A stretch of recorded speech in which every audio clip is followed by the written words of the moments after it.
Marikana commemoration this morning. Today marks 6 years since police killed 34 miners during a strike at the Lonmin Platinum Mine. Looking back to that fateful day, we cross now to Olebogeng Kgosilentswe, who is with the SABC camera person who was there on the day.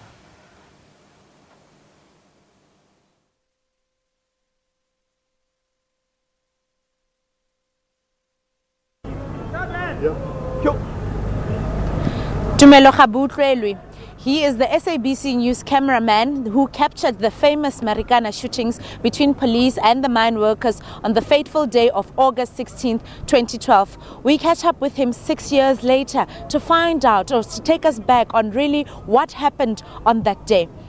Welcome once again to me. Just briefly take us through the afternoon of the fateful August 16, 2012. Yeah, Ole, you remember that we're in the Platinum Belt because of these strikes in the Platinum Belt by the miners.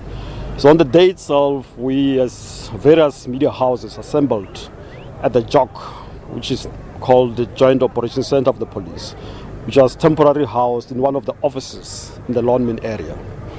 So we waited there, to get some information as to what's going to be happening to, miners being moved or disarmed, as was the task of the police, to go and disarm those miners who were at the copy. We, at a later stage in that afternoon, saw the contingent of these police vehicles moving from the JOC to the copy itself. And we as media followed that because, we are tasked with capturing everything that was happening there. And I was representing SABC at the time, and we had international media, various medias that were in here to come and capture that incident. We followed this contingent of the police to the copy itself. And when we arrived here, there were various units from the police side. And we waited to see any action, monitoring any action that was happening at that time. At a later stage, we saw the miners, moving from the copy itself, coming down. I think there was instruction from their leaders to move from the copy itself. And by the way, the razor wire, which was put by the police, directed them to their place of residence. So every miner who was at that copy at that time had to move, in the direction of their place of residence. And that's when I was capturing every moment as they were moving down towards, the exit that was temporarily erected by the police. And the information at the time was that the police needed to disarm these people because it was believed that they had dangerous weapons and their task was to disarm these people. As we were filming every moment at that time, there was I had this stun grenade from the police, and then the pandemonium started. Everybody was running into various directions, and we were busy, I was busy filming at that time. And I was moving also with the police as they were closing in on these miners. And at that time, there was this rattling of sounds from the gunfire, automatic rifles of the police. And I took that. I also filmed in the direction of the miners. And I saw, bodies on the ground. This happened just over 5 seconds or so. The rattling of these gunfires, bodies lying in there. And I was like, yeah, this is real. I thought they were just injured. But when I saw that these bodies, most of them were lifeless. And I was like, yeah, this should be, dead bodies. But I kept on. I kept on, filming on these bodies. And it was a bit difficult, but I needed to focus and, shoulder on. I was just about to ask me, how difficult was it or easy for you to separate your human emotions from your work as a cameraman? Well, you had to have one focus at a time, and was to film. Not any other thing. Though it pained me when I saw, blood oozing from some of these bodies.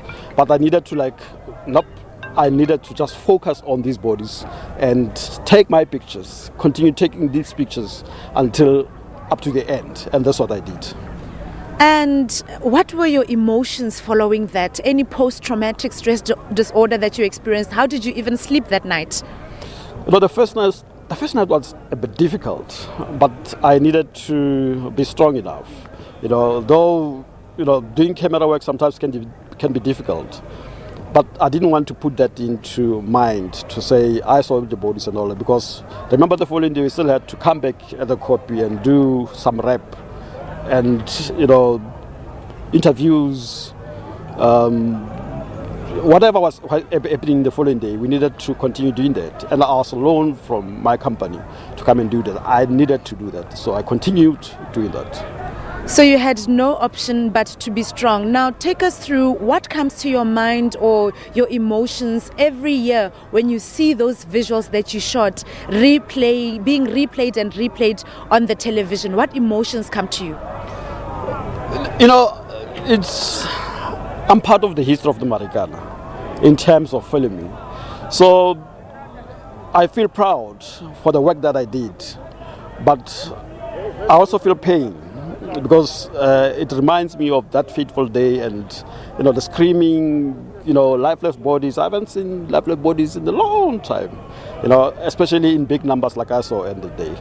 But I needed to be strong, and every year when I see these, you know, it's sort of pains, and I also get joy, because now being part of this Marikana history, it's a long way to go for my kids as they'll be growing up, as they'll be told of the history of Marikana. There you have it from the man himself, having captured those lifeless bodies, as he puts it, taking us through the memories of what happened 6 years ago right here on this copy. He says he is back again on the copy, and as a journalist, as a cameraman, the job just has to continue. With that, it's back to you in studio.